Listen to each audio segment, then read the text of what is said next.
Sherry, how are you? And our topic we're going to cover today is editing because everyone thinks, hey, I hired an editor, especially a lot of people that go self-published.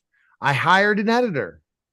Well, what do you think those credentials mean? And what does it mean to be an editor? As you are an editor, you can tell us. And your company does all types of editing.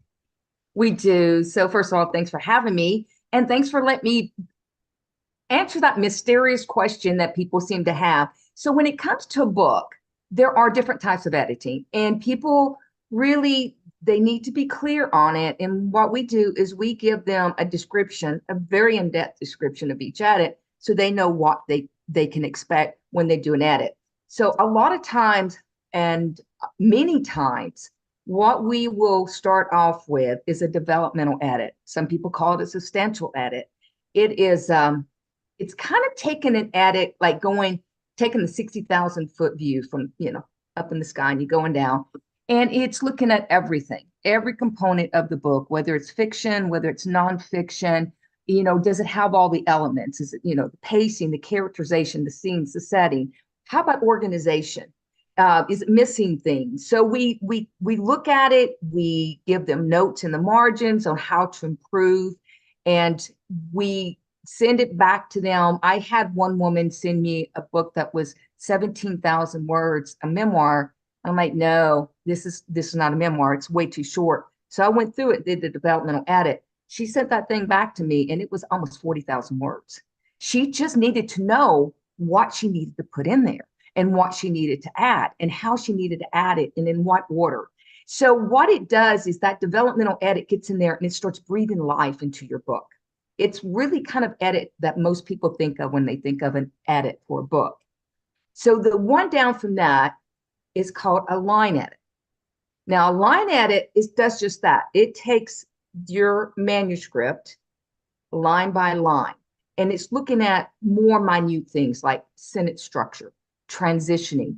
It does look at organization, but it looks more at the content itself and making sure that it's reading well, it's congruent, it's consistent. Okay, you said three shoes on page 3, and now on page 103 it says four shoes. Well, which is it? So we're looking at details, we're making sure things match up. Your next edit is right before you go to production. It's a copy edit, whereas the developmental edit, the line edit, were more about content. Your copy edit is more mechanical. We're looking at punctuation, we're looking at typos, we're looking at spelling, we're looking at word consistency, word overusage, just mechanical issues that can be addressed with your book. And then the final edit is the proofread. And that's after you get it laid out, usually into book form. You're looking at a lot of things.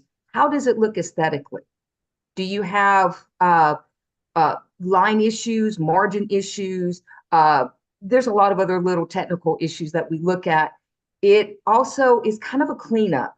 It makes sure that maybe things that had been overlooked or reintroduced into your book are caught. It's like the final polish on your book.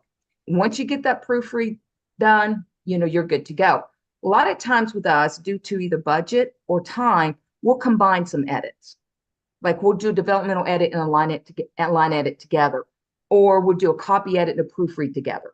So we'll combine these edits. It's not as costly and it's not as time consuming to help the author, depending upon their budget and their time constraints. But always make sure when you're going to get an edit for your book, what kind of edit can I expect? What kind of issues are you going to look at in my book?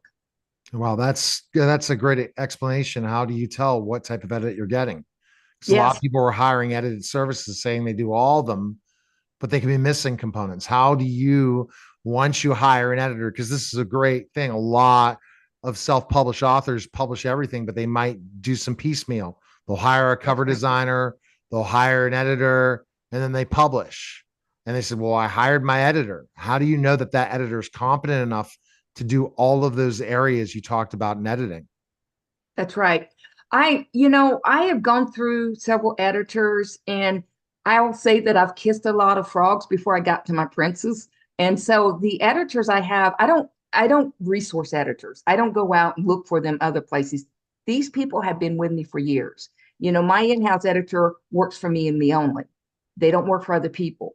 And I actually trained her years ago. And so if it's my book, she's the only one I would trust because I know what she's going to look for. And she's got such a mind that she remembers the smallest of things.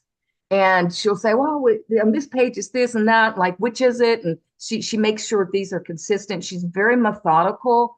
So, you know, unfortunately, it's hard to tell unless you have reputation. You can get references or they've done your book. And you don't want to, you know, learn the hard way and put out a lot of money and find out. I've heard some horror stories, and a lot of people come to us to fix those horror stories. And you just kind of look at it like, wow, I can't believe this happened. So we do that, and we make sure that they're clear on what to expect from us in the beginning, and they have choices. This is what we'll do here. This is what we'll do it, or we'll combine them. You decide. And so they know what they're going to expect when they go to they have an edit done. And it's really a human error thing, which is challenging, right? Because a lot of editors could do so well, and then one mistake happens. And I think the biggest thing is if you don't have that first editor that looks at the book and looks at, there could be no spelling makes nothing, grammar, anything, but it's laid out terribly. The book, even though if it's formatted right, still looks terrible. Amazon figures it out, don't they?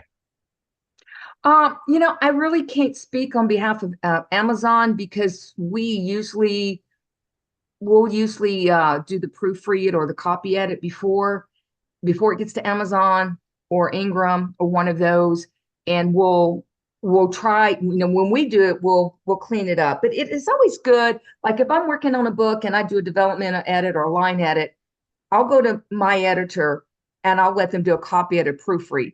I don't like to tell them anything much about the book. I want them to look at it from a reader's perspective. Like this is like a reader, you're the reader, just picked up the book. Now find all the errors for me. And so I like having different set of eyes, but it is always somebody that I trust, and it's my in-house editor. I wonder if Amazon and Ingram can spot a poorly written book before it goes to market. I've seen some pretty poorly written books, so I don't know. Need to go to market where they don't let it go out to as many people. I mean, think about it. If you don't record in 1080 quality video, you don't have professional video, and you're not a superstar, because you could have terrible quality video and be a superstar and get a viral component. Your video is not going to be pushed out to as many people. If you have not a professional mic for a podcast, you are going to get less listens to your podcast. So I bet you it has to do with books as well. And it has a lot to do with an AI component or internal component to spot those things. So that's why you need to hire someone like Sherry. Forget all those other horror stories, but you're happy to have a conversation with them as well, right? Oh, yeah. Especially if they're in this process, are they going in the right track? And I have taught one of my team said, you know, it's hilarious. Said, you know, it was a former client. Oh, don't worry. That client wasn't good as an author anyways. She said, no, what she said? She said, I read the book. It was terrible. So there you go. That ultimately, just because you think you're saving money, don't save money on a book.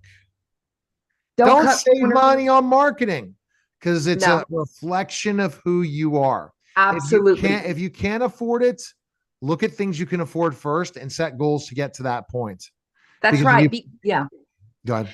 Because if you have an unedited book or you've cut corners on it, readers pick up on it, and it causes you and the book to lose credibility.